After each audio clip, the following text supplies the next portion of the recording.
Ontem, do dia 21 de outubro, completou um ano do acidente trágico na BR-070, onde um ônibus clandestino em fuga tombou, causou a morte de 5 passageiros e deixou aí 22 feridos. Após um ano do acidente, os familiares das vítimas ainda lutam por justiça. Vocês vão ver agora uma matéria especial aqui na tela do Cidade. Na tela. Bom dia, Auriane. Já tô dentro do ônibus, já tô saindo aqui de Coelho Neto, aqui da rodoviária, viu? Mais tarde, quando a gente parar em algum lugar, eu mando notícia. Cheiro! Essas foram as últimas palavras da mãe de Auriane e Adriana.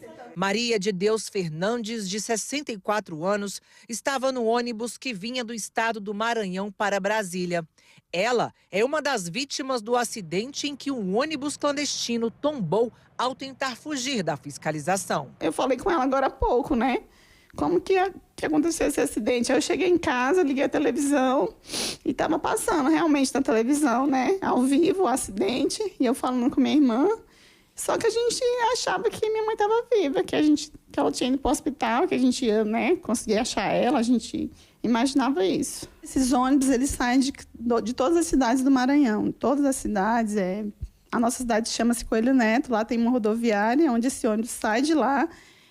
Todas as pessoas acreditam que é um ônibus legal, porque ele sai da rodoviária da cidade. E, assim, nunca tivemos nenhum problema, né, das vezes que minha mãe viajou. Assim, o problema é que eu falo assim, coisas graves, né? Às vezes fura um pneu, às vezes acontece uma coisa ou outra. Mas, assim, ela sempre viajou de ônibus, sempre foi tranquilo, né, a viagem. Mesmo após um ano, a dor dos familiares ainda é profunda. O acidente que aconteceu em um trecho da BR-070 entre Ceilândia e Águas Lindas de Goiás resultou na morte de 5 pessoas. O balzão tombou ali, meu Deus. E não tem palavras para definir o que a gente sente. Mas a gente segue porque a gente tem nossos filhos e eu sei que ela está num bom lugar. Eu sei que ela quer que a gente seja forte, né? Que a gente cuide de nós, né? Que a gente continue unidos. E essa revolta de a gente saber que não está nada sendo feito, que as pessoas fecharam os olhos, apesar de passar-se um ano. Tem muita gente que mas não vai dar em nada, mas a gente não quer que isso aconteça. Era um sábado de tarde quando o ônibus transportava 32 passageiros do Maranhão para Brasília.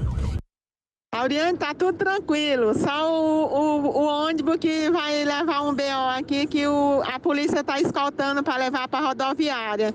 Nós não vamos descer na Íris não, mas tá tudo bem, viu? Ele só quer segurar a gente aqui com o documento da gente, que é para pegar o ônibus. Em meio à chuva e durante uma tentativa de fuga, após fiscalização da Agência Nacional de Transportes Terrestres, o motorista perdeu o controle e o veículo tombou, levando à morte de 5 pessoas e deixando outras 22 feridas. Uma coisa que realmente a gente fica se questionando, né? Por que que esse motorista fez isso, né? Agiu dessa forma sem necessidade e causou uma tragédia na nossa família, né? O proprietário da empresa e o motorista chegaram a ser presos, mas foram soltos poucos meses depois. A decisão da soltura gerou revolta entre as famílias que até agora não tiveram nenhuma resposta. Na época, o proprietário da empresa, Alexandre Henrique, e o filho dele, Felipe Alexandre, que conduzia o veículo, foram presos e autuados por homicídio doloso. Nunca entraram em contato com a nossa família, eles nunca falaram nada, nunca se posicionaram. As últimas informações que a gente tem do processo que o motorista que assumiu a direção, que causou o acidente, ele foi pronunciado, ele vai provavelmente para o tribunal do júri, né? A gente acredita nisso, nessa possibilidade.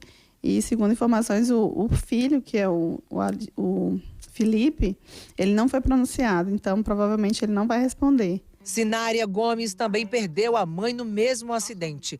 Na época, Sinária estava grávida. A filha dela, hoje com 8 meses, apenas conhece a avó por fotos. A última lembrança da mãe foi um áudio antes do acidente. Sinária, ó, nessa bolsa vai todos os presentes da Maria Eduarda. Tem até uns áudios dela brincando, né? Amanhã o ônibus vai sair 2 da tarde. E falando como é que ia ser a viagem, né? Tô fazendo um bolo para me levar, vai dar tudo certo. Otimista o tempo todo e a gente aguardando, né? Esperando para a chegada dela. As famílias das vítimas pedem por justiça e respostas que ainda não foram dadas. Elas questionam a decisão de soltar os suspeitos e reclamam da lentidão do processo. 7 meses não é nada para quem perdeu uma mãe, quem perdeu um filho, quem perdeu, né, uma vida, né? Segundo informações, eles continuam viajando, só que eles devem ter mudado o CNPJ, devem ter feito, né? Mas, segundo informações, eles nunca pararam de fazer viagem. Continua ativo. A gente espera justiça. Talvez é o que talvez vai amenizar, né? Porque a gente vê assim, meu Deus, um acidente com essa gravidade que foi, né? Tantas pessoas mortas, porque eu que perdi minha mãe, eu me considero assim.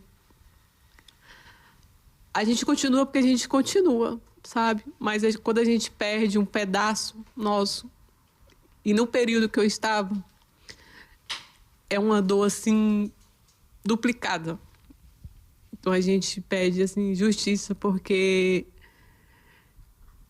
parece que não teve importância as vidas ceifadas naquele acidente. No histórico, a empresa de ônibus envolvida no acidente tem outras ocorrências de irregularidades.